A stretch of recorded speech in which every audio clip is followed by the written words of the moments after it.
દેશમાં ખાંડના બેકાબુ ભાવ વચ્ચે હવે ડુંગળીના ભાવ આસમાને। અનેક શહેરોમાં ડુંગળીના ભાવ પ્રતિ કિલો 65 થી 70 રૂપિયા બોલાયા। એક મહિનામાં કિંમતમાં 19% વધતા તહેવારો પહેલા ગરીબ અને મધ્યમ વર્ગનું ખોરવાયું બજેટ। ચાલુ વર્ષે કમોસમી વરસાદ અને ભેજના કારણે ડુંગળીના ઉત્પાદનમાં થયો ઘટાડો। જો આવી જ સ્થિતિ રહી તો આવનારા દિવસોમાં ડુંગળીના ભાવ 80 થી 100 રૂપિયા સુધી પહોંચવાનો અંદાજ। કેન્દ્રનો ડુંગળીના ભાવમાં નિયંત્રણ લાવવા કાંદા એક્સપ્રેસ ટ્રેન દોડાવવાનો નિર્ણય। ભડકી બઢતી ખાંડના ભાવ આગામી એક સપ્તાહમાં કાબૂમાં આવશે તેવો ઇન્ડિયન સુગર મિલ્સ એસોસિએશનનો દાવો। ઇસ્માએ ભાવમાં ઉછાળા માટે સટ્ટાખોરીને ગણાવ્યું મોટું પરિબળ। કેટલાક આયાત કન્સાઇનમેન્ટ્સ 15મી ઓક્ટોબર પહેલા આવી પહોંચવાનો અંદાજ। ટ્રમ્પ સરકારનો ફરી એકવાર H-1B વિઝા ફી વધારી $1 લાખ કરવાનો પ્રસ્તાવ। ગત વર્ષે ટ્રમ્પ સરકારે H-1B વિઝા ફી $1 લાખ કરવાના આદેશ પર સુપ્રીમ કોર્ટે લગાવી હતી રોક। ટ્રમ્પના નિર્ણયથી અમેરિકામાં ભારતીયો માટે ભણવાનું અને નોકરી મેળવવી મોંઘી થશે। અમેરિકાના રાષ્ટ્રપતિ Donald ટ્રમ્પનો tariff bomb.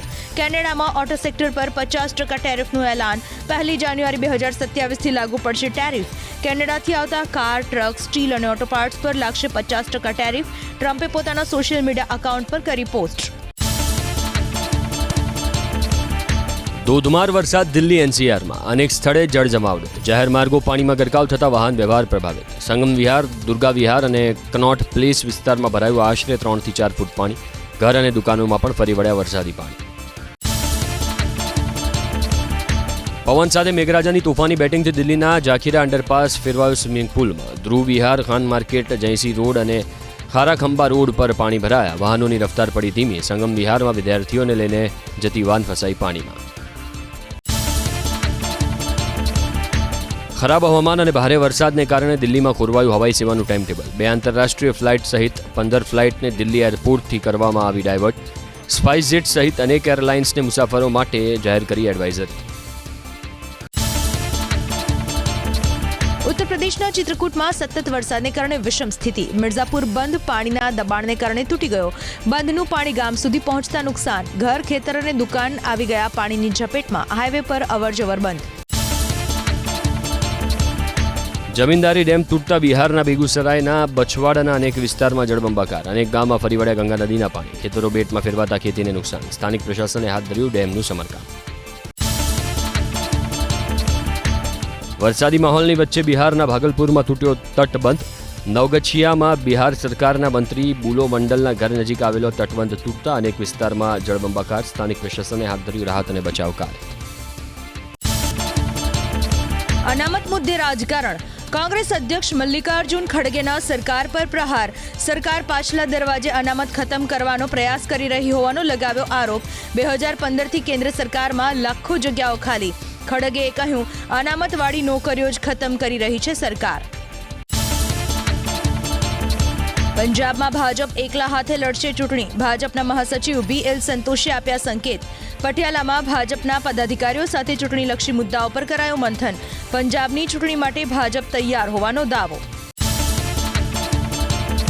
Indian foreign સર્વિસીસના નવા તાલીમાર્થીઓ સાથે પ્રધાનમંત્રીએ કર્યો સંવાદ। યુવા ડિપ્લોમેટ્સને પ્રધાનમંત્રીની સૂચના। ભારતની સાંસ્કૃતિક વિશેષતાઓની મદદથી વૈશ્વિક ભાગીદારી વધારવા કર્યો પ્રયાસ। અસરકારક સંવાદની મદદથી ભારતના સંબંધ મજબૂત કરવા PMની સલાહ। રસ્તા ઉપર ભીખ માંગતી નૂરના ઘરમાંથી સિક્કાનો નીકળ્યો ખજાનો। કોથળામાં ભરી રાખેલી 8 લાખથી વધુની મળી રોકડ રકમ।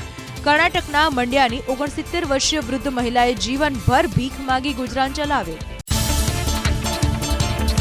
મધ્યપ્રદેશના ગ્વાલિયરમાં ચર્ચાનો વિષય બની ગઈ એક કાર। કાર માલિકની પ્રેમિકાએ 3.5 કલાકમાં કાર પર કર્યા ચુંબનના 3400 જેટલા નિશાન। પોલીસે પરિવહનના નિયમ ભંગનો લગાવ્યો ચાર્જ। 5500 રૂપિયાનો દંડ ફટકારીને નિશાન દૂર કરવા આદેશ। ભારતે કોલંબો ટેસ્ટ મેચના બીજા દિવસે શ્રીલંકાને ધકેલી દીધું બેકફૂટ પર। ભારતે પહેલી ઇનિંગ 9 વિકેટે 503 રનના સ્કોર પર ડિક્લેર કરી। ધ્રુવ જુરેલે ફટકારી બીજી સેન્ચુરી। કારોબારી સપ્તાહના પ્રથમ દિવસે ભારતીય શેર બજારમાં વેચવાલી હાવી। ટ્રેડિંગ સેશનના અંતમાં 172 અંકની નબળાઈ સાથે 77,369.11ના સ્તરે બંધ થયો સેન્સેક્સ. નિષ્ણાતોના મતે નફા વસૂલી અને નબળા વૈશ્વિક સંકેતની ઘરેલું શેર બજારમાં જોવા મળી અસર. એનએસસીનો નિફ્ટી પણ 33 અંકના ઘટાડા સાથે 24,219ના સ્તરે થયો બંધ.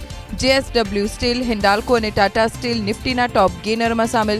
એસબીઆઈ લાઈફ, અદાણી પોર્ટ્સ અને બજાજ ફાઇનાન્સ નિફ્ટીના ટોપ લૂઝર્સમાં સામેલ. બેન્કિંગ શેર્સમાં સૌથી વધુ વેચવાલી. ફરી એક વખત સોનાની વધી ચમક. હાજર બજારમાં 24 કેરેટ સોનાના ભાવમાં આશરે 1,983 રૂપિયાનો વધારો. આઈબીજે અનુસાર પ્રતિ 10 ગ્રામ 24 કેરેટ સોનાનો ભાવ પહોંચ્યો 1,63,000ની આસપાસ. અમદાવાદમાં 24 કેરેટ સોનાનો ભાવ 1,64,050ની આસપાસ અને 22 કેરેટ સોનાનો ભાવ 1,49,550ની આસપાસ.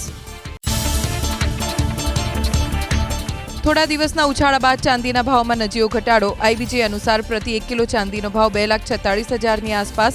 છેલ્લા 24 દિવસમાં ચાંદીના ભાવમાં ₹28,000નો વધારો. અમદાવાદમાં પ્રતિ 1 કિલો ચાંદીનો ભાવ 2,46,200ની આસપાસ. શરૂઆતી તેજી ગુમાવ્યા બાદ અમેરિકન ડોલરની સામે ભારતીય રૂપિયામાં 3 પૈસાની નબળાઈ.